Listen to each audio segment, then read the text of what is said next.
Progress, just like that. Hello, welcome back. It's the Monday 5:30 mindfulness meditation half hour. It's Casey. Always a pleasure to see you.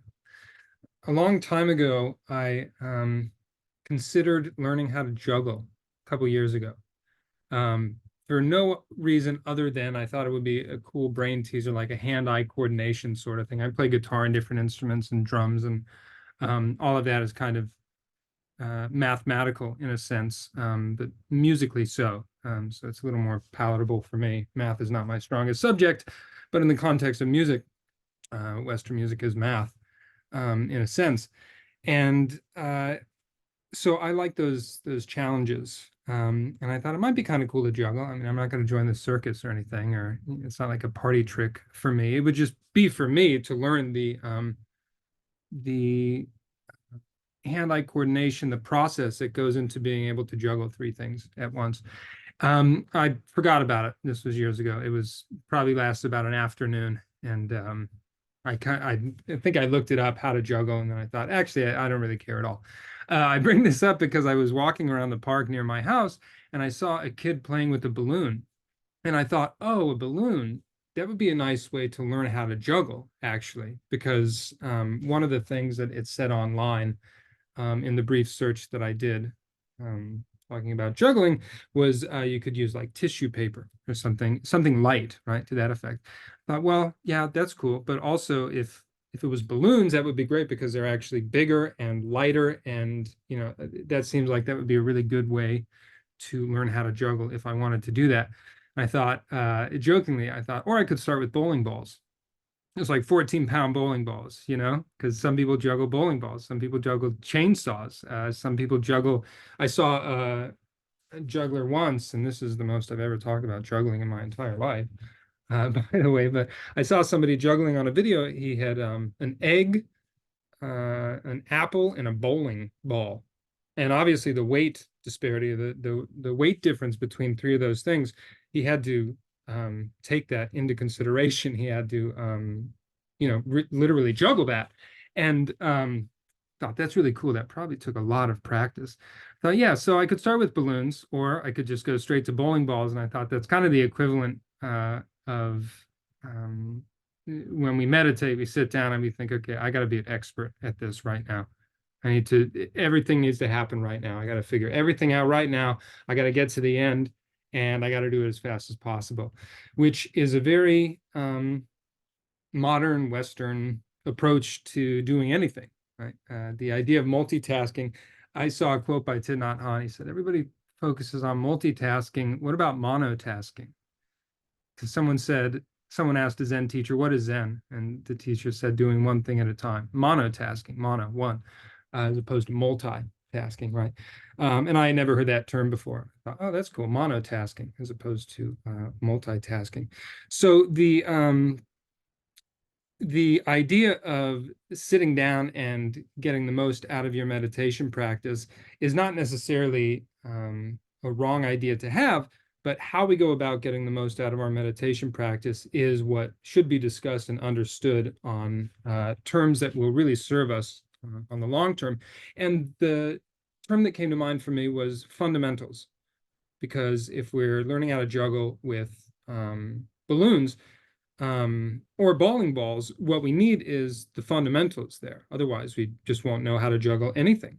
And the way that we learn the fundamentals is very, very important. There's a quote that came to mind when I thought of the words fundamentals. And the quote says, and I saw it a long time ago, it says, what is described as elite performance is mostly just the fundamentals taken to the limits of their vast potential. And I'll say it one more time because I love this.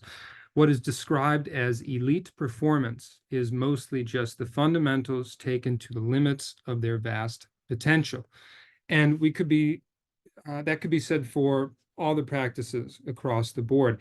And the beauty of meditation is that the fundamentals, there's only two, at least according to Thich Nhat Hanh, and I would certainly trust his advice on the subject. Two fundamentals, that's it, to meditation. And it is stopping and starting. Why did balloons just go by? That's interesting. Everybody saw that, right? Right. Maybe because I was talking about juggling. anyways, the idea of fundamentals and the two fundamentals that are the practice of meditation, which is stopping and looking deeply. And I was talking with a friend, I was meditating, and she was hanging out, and I stopped. I came out of my meditation two times a day, 20 minutes. I came out and I said, God, why doesn't everybody do this? I just felt so good afterwards. And we were looking up the benefits, and the benefits are just so extensive, so it's the best thing you could do for yourself. It really is. Meditation is one of the best things that you could do for yourself, period, point blank, from purely a data-driven standpoint. And it's just amazing that so many people will never take advantage of it because of misconceptions, or it seems too good to be true. Oftentimes when something seems too good to be true, it most certainly is. When it comes to the benefits of meditation, they come in and of themselves, but they are based around the practice of the fundamentals, a consistent practice of the two fundamentals of meditation, which again are stopping and looking deeply. And talking with my friend, I said, God, look at all these benefits. It's amazing. I mean, anybody can do this. She said, well, you could say that about anything, right? Like dieting, exercise, things like that. And I said, well, you can say it, but not everybody has access to those things. Like someone who is hundreds of pounds overweight would be unable to go outside and run a mile. They just couldn't do it physically. But that person could sit and be still. They could stop and look deeply. Someone who may not have access to the healthiest food might not be able to change their diet dramatically or radically in a short period of time. That might require more preparation and just a deeper logistical consideration as to where you're going to get the food from. But that same person, regardless of location, regardless of circumstances, regardless of gender, sex, background, history, geography, I mean, anything, all of the intersectional qualities that everyone has, anyone can sit down, stop and look deeply. And that is the unlimited potential of this practice. Those are the two fundamentals, stopping and looking deeply. And the beauty of meditation is that the fundamentals are really all there is, just those two fundamentals. And we do that every single time. The results vary, right? Results may vary. And that's the whole point. But if we stick to the fundamentals, oftentimes what can be considered elite athleticism is merely the fundamentals being brought to their vast potential. We're just pushing those fundamentals a little bit more. So we sit down and we stop and we think, well, let me stop a little more often. Let me look a little deeper through awareness of the breath, through the experience that's coming up and going. And through those fundamentals, our practice deepens and our practice grows. And I like to be very careful when I say things like everybody should do this, because throughout history, there have been catastrophic results to people saying everybody should believe this, everybody should do this, everybody should look like this, right? So the implementation of meditation for the entire world, by force would be very counterintuitive to the practice itself. However, I was wondering, why don't we teach kids this? Why don't we teach this to children? Why don't we teach our own children if you have them? Why aren't schools teaching this? One of the things that TM does is Transcendental Meditation, which I practice.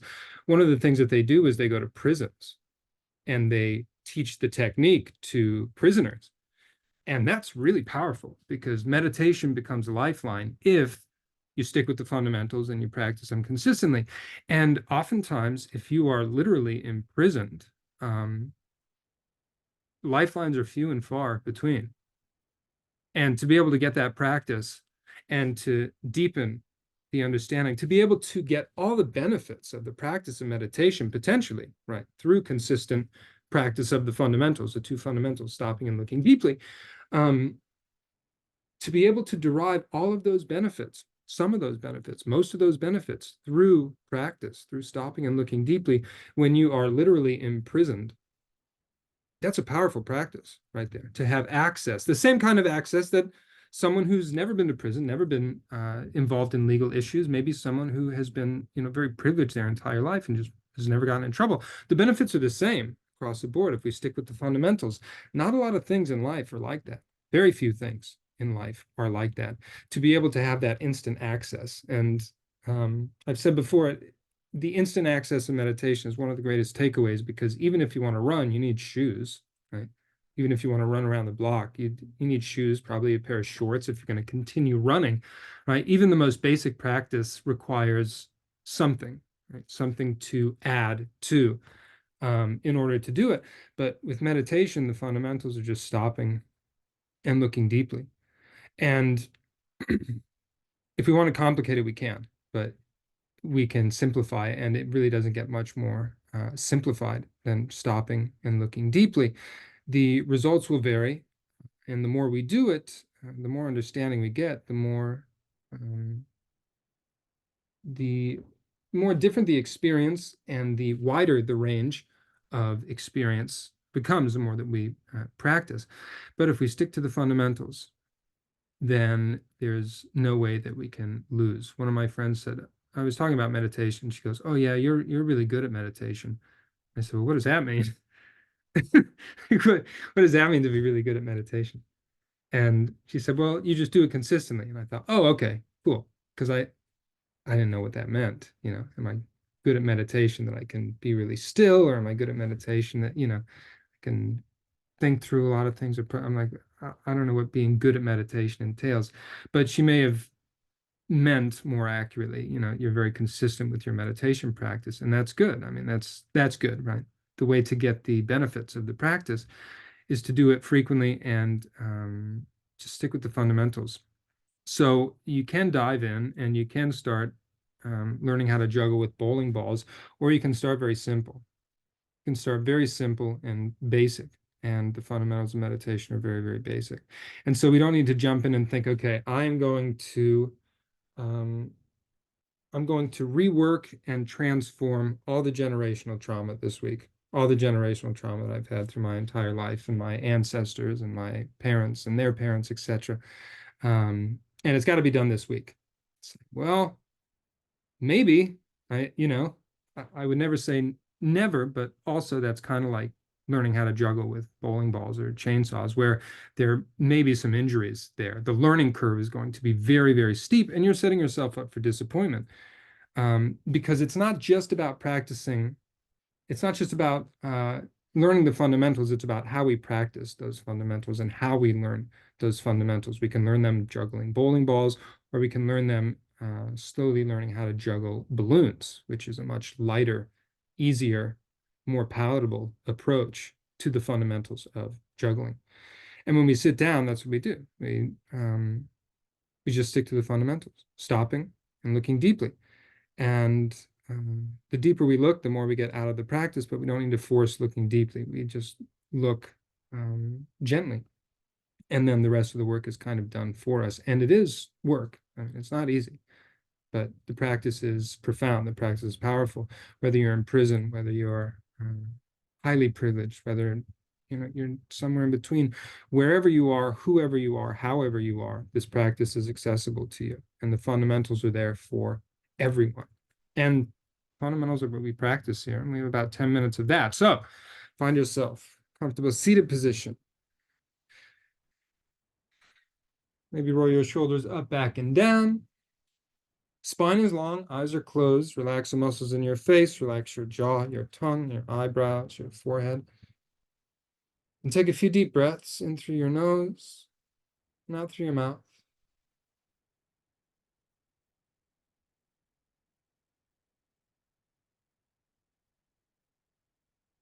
Eyes are gently closed if they're not already. And just like that, we've completed the first fundamental aspect of the practice. We have stopped.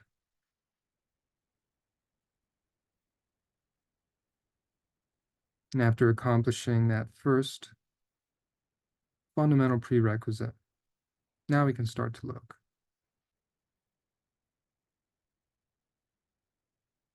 We look and we observe what we're thinking, how we're feeling.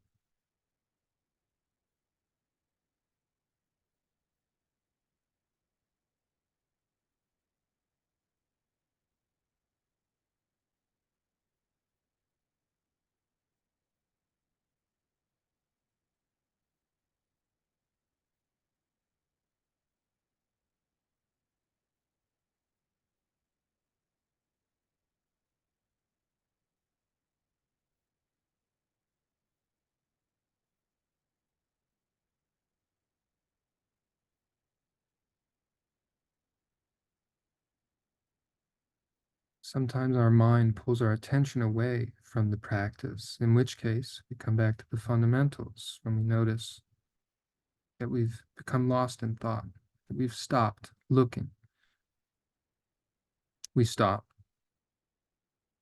come back to the breath, and begin to look again, start to look deeply.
Take a deep breath in. Let it go. Whenever you're ready, gently blink your eyes open.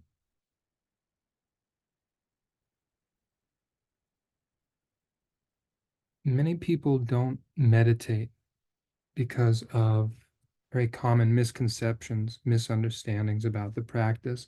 Another reason why they might not meditate is because it can be intimidating. It can look intimidating. It can feel intimidating. At times, it can be an intimidating, daunting practice for us. But if we stick to the fundamentals, they remind us how basic the practice can be if we wish it to be. It reminds us that the fundamentals can be the ground on which we build our practice, a kind of foundation. And with only two fundamentals that quite literally anyone breathing can do, it reminds us that this practice is accessible and gets easier with time. Not that it's easy, but it does get easier. Thanks so much for sharing your practice with me as always. My name is Casey. Enjoy your week. See you soon.